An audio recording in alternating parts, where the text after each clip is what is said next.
So what do you think about the Facebook IPO? Apparently it's trending a little down. Do you think it's overvalued at the IPO, or do you think it'll recover?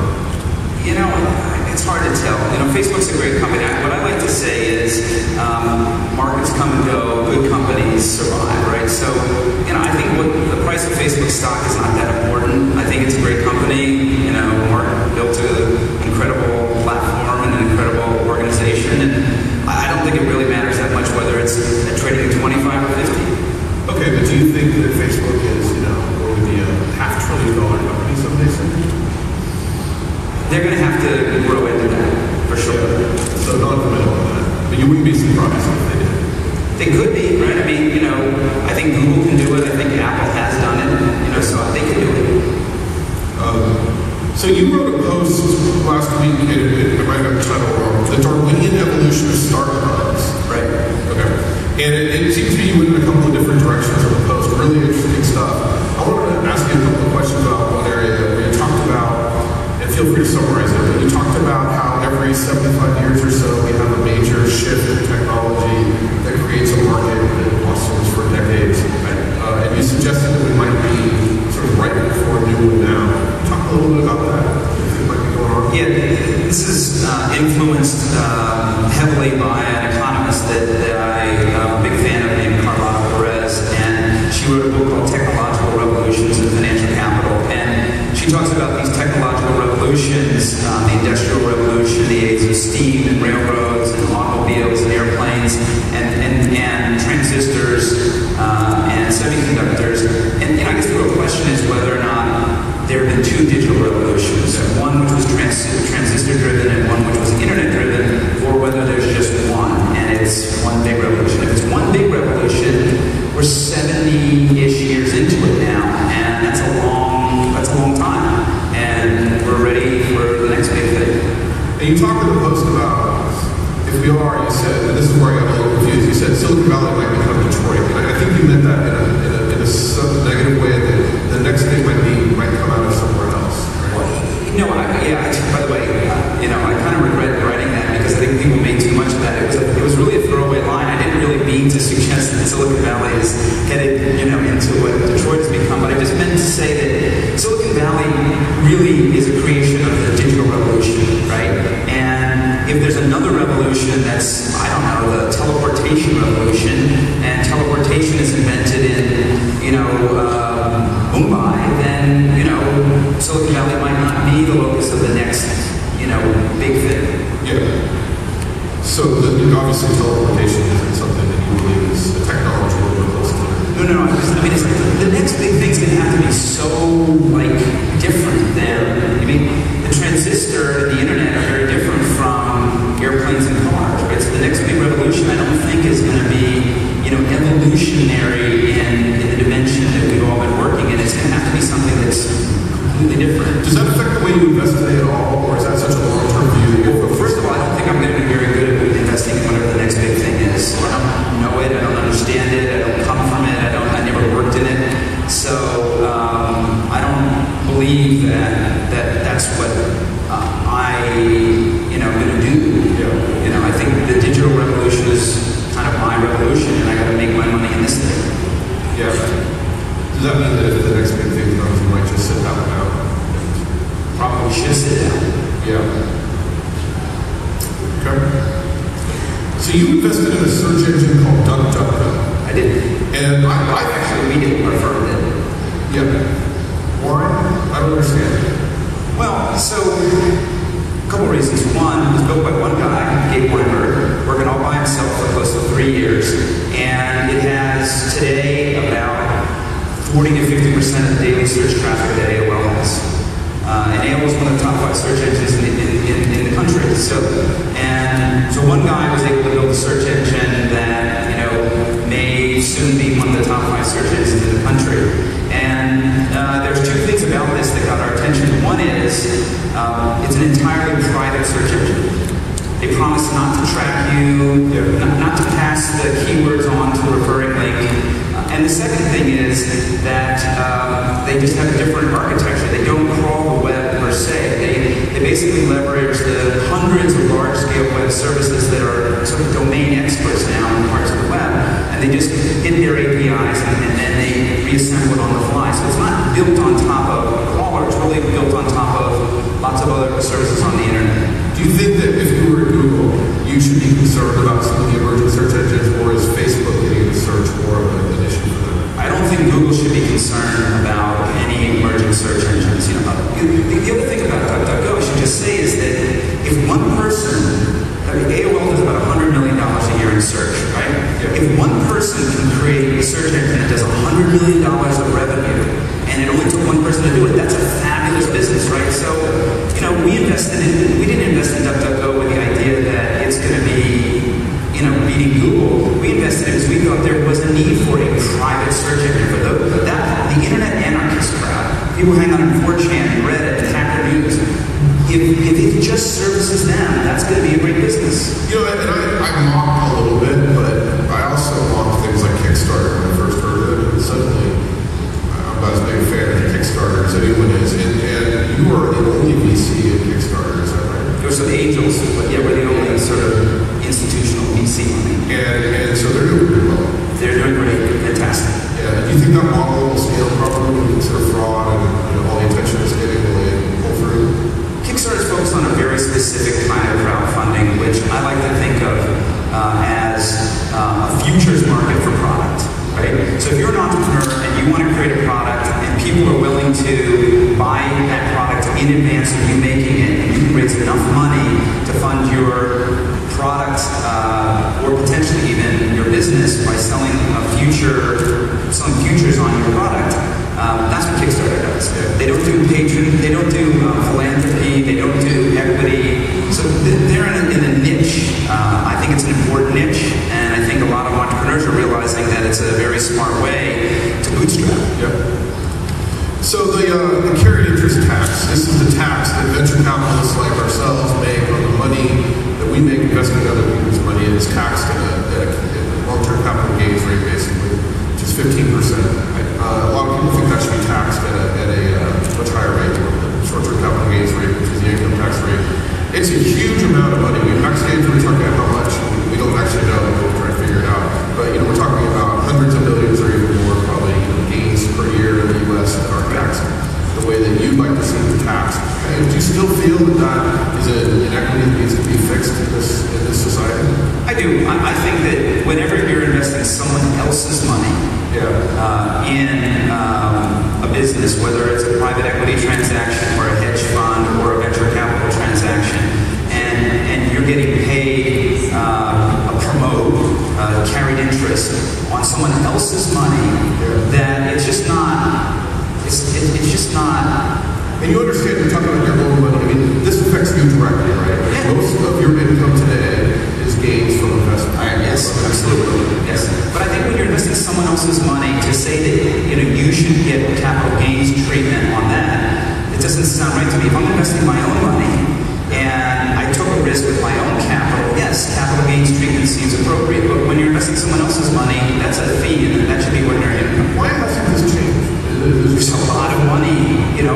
Think about the amount of money in the hedge fund business and the private equity business and the venture capital business. There's some of the wealthiest people in the country, and they don't want to get taxed at ordinary income. But millionaires don't want to get taxed at a higher rate either. But this is about changing something, right?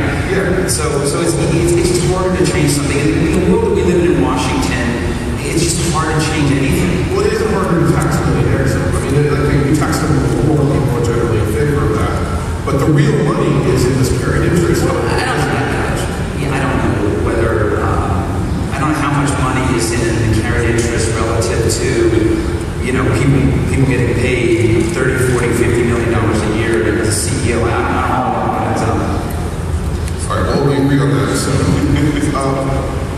actually, there's no timer right here, so I'll just talk until we're out of time. But what do you do with it? It says 9 minutes and 18 seconds. What do you think about the Scott Thompson Yahoo mess and just in general Yahoo? Well, I think that he was a terrible CEO for Yahoo. I think the first thing he did was to sue Facebook and become a patent troll.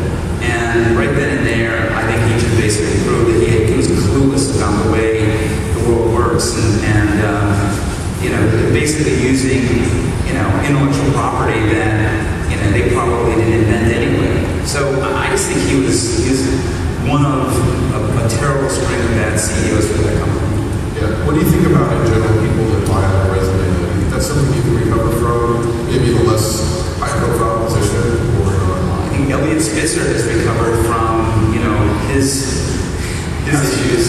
So yeah, I think people can rehabilitate themselves, but it's definitely not a good thing to be lying on a resume. Yeah. What do you think about Yahoo's prospects now? Well, they're starting finally to do the right things. Looks like they're getting out of their Alibaba stake finally. They'll probably get out of their SoftBank Japan stake. If they refocus around being, a big media company on the internet, there's a business there. They just have to manage it. They have to own up to what they are, and they have to manage it to what they are. So do you think that they can come back and resurge? I think they need somebody who is going to shrink the business down to the things that they're still very good at, get rid of all these other assets, maybe take the company private. I don't know. I mean, just get it to a different place, just a completely different place, because the place they've been in for a long time is not a good place. Twitter, you still have some stock in Twitter, right? Yeah, we have the vast majority of our position in Twitter we still own. Okay. What happens to them? I mean, you're not on the board anymore. No, so we got off the board last fall. We can speculate a little. Right. They end up as a division of Google because Google has to buy them. Do you think they'll be able to stay independent and go public? Yeah, I think it's very much the wishes of the founders and the management team and the board that Twitter stay independent. Yep. And they've been acting in that way. And I, from what I hear, I'm not close to the company. They're doing a very good job building a business. The weird thing about Twitter is most companies, you build your product, then you build your business, then you build your company. Twitter, they built their product, then they built their company, then they built their business. So the three CEOs in Twitter, Jack built the product, Ev built the company, and Dick's now building the business. But I hear that the business building is going great, that they're generating a lot of revenue, and that indicates to me that they're going to get to a place where they can control their destiny. They don't have to sell. They might choose to sell, but that hasn't been what they wanted to do. I heard a rumor that you know the answer to, so you probably won't answer, but a couple years ago, Dick took the company to Google and said, hey, so we're going to do this new round at this valuation. If you want to buy the company, you probably can at this valuation. And then they just poo-pooed it and said, we're not interested because they were focused on Google Plus. And that was like a 5 valuation, something like that. Is that true? I think that Google has not been interested in buying Twitter since they committed themselves to Google Plus. So that sounds like a confirmation in a sense. Like do you think that might be the dumbest thing that they've done in the last few years in sort of not buying Twitter, but they had the opportunity or say finally? By the way, I didn't mean to suggest that they had the opportunity to buy Twitter, and I hope people don't write that, because that's not what I said. I just said that I don't think Google has been interested in Twitter since they started down Google Plus. So let's say they were, well, it doesn't matter. I mean, Zynga, what's going on with that? Are they going to go through this? Zynga, look, the reality is that Zynga is a games company, and Wall Street is valuing Zynga as a games company. And it's also a games company that's not growing that fast right now, right? Zynga has probably grown their top line 20 or 30%, 40% year over year, but not at 100% year over year. Zynga's making a lot of money. The reality with companies is at some point Wall Street is going to value your business based on your growth rate and your cash flows. And Zynga's getting valued, I think, at a pretty low multiple, frankly. But, once you go public, you're going to have to deal with a different kind of investor. And it's in forget the public market part, just the core business. Do you think that people we're going to continue to play games, even on the mobile devices, if that's what they want to shift to, continue to be willing to, some percentage of people are paying off a lot of money to play these games? Or do you think we're just people are becoming jaded? I mean, I played Cityville. I couldn't even think about playing a Zynga game at this point. Do you think that it's going to work, or we'll have to reinvent themselves? I think that the virtual goods model is a stable model. And, on mobile, by the way, the virtual goods model and the advertising model are a little bit more balanced than they are in the Facebook world. And I think Zynga is slowly but surely becoming more of a mobile games company than a web games company. And, the social plumbing is still critical, right? If you play Word with Friends Facebook is the connective tissue that allows you to notify your friends that you're starting another game with them. So I think that model works. I just think it's not as explosive of a business as it was 2 or 3 years ago when they were kind of inventing a whole new category. A couple of weeks ago, Brad Horowitz at Andreessen Horowitz, have you heard of him? He called angels lazy. So I said Brad Horowitz, yeah. They called angels lazy and something else. I don't know if he was referring specifically to us or anyone, but what do you think about angels in general? Do you think that angels have value? Yeah. I think angels are probably the most important part of the capital stack. Why? Because they believe in entrepreneurs before VCs do. What percentage of your deals have come from angel-backed companies? A lot of them. Most at this point? Probably. Yeah. So they provide a sort of due diligence layer. More than that, it's, they provide capital early on in the life of the company before the product is launched and before anything is clear. The same thing is true with these accelerator programs. What Paul's done at Y Combinator and the Techstars programs, and there's 20 more out there. These are all critical pieces of the stack, if you will, of startup capital. And I think venture capital is not the most risk-taking part of the equation. We wait till things are a little bit more developed before making our investments. Yeah. So you think that they're not lazy and they fill a sort of needed role in the community? I don't know where lazy comes from. I've never seen angels be lazy. I'll tell you, I think that being a VC is a heck of a lot. I was telling you, actually, it's a heck of a lot easier than being a blogger. It's sort of like being a blogger, except you don't actually have to write anything afterwards. You just decide to write a check. I like doing both. Yeah, so what is, the whole thing, do you ever feel like there's a conflict of interest if you're an investor or you're a blogger? Yes. And maybe even with disclosure that you should not be allowed to blog? I don't know. No, I think there's a conflict of interest and you need to disclose it. When I write about DuckDuckGo, I need to say Mina Square Ventures is an investor in DuckDuckGo. And that's important to do. But once I've done that, I think it's critical that we write. It's how we share with the world the way we think about things and lets entrepreneurs decide whether they want to come knock on my door or not. Yeah, I agree with you about that.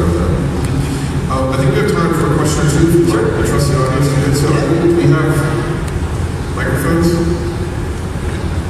is technicians probably must have microphones. All right, we're not going to do questions. They'll care what the audience thinks. We will get them. I just don't think yelling is going to work, so we'll get them for the next one. There was one last thing I wanted to talk to you about. What was it? We talked about it backstage. Oh, the IPO market. Do you feel like it's going to come back? The IPO market is bad. But, I think what people have to recognize is that the companies are not necessarily going to get valued in the IPO market the same way they were invested in the late-stage venture market. I think the late-stage venture market will give you higher valuations than the public markets. What does that mean? Well, it means the late-stage venture market is going to have to, settle down. Yeah. So if you have a company that's doing 40, 50 million revenue, 90 sounds like today, I don't think that feels like the right thing. No, we have a company in our portfolio that's doing $75 million of revenue. We have a company that's doing $150 million of revenue. Both of them are not. Who's doing 75? I'm not disclosing this. They're private companies. They don't want me to tell them. Who's doing 150? Not telling them. I bet one of those is Etsy, right? Etsy's got to be a little bit okay. They're higher. Well, on Etsy, it depends on whether you're counting gross or net, right? Yeah. I think Etsy's net. You're talking about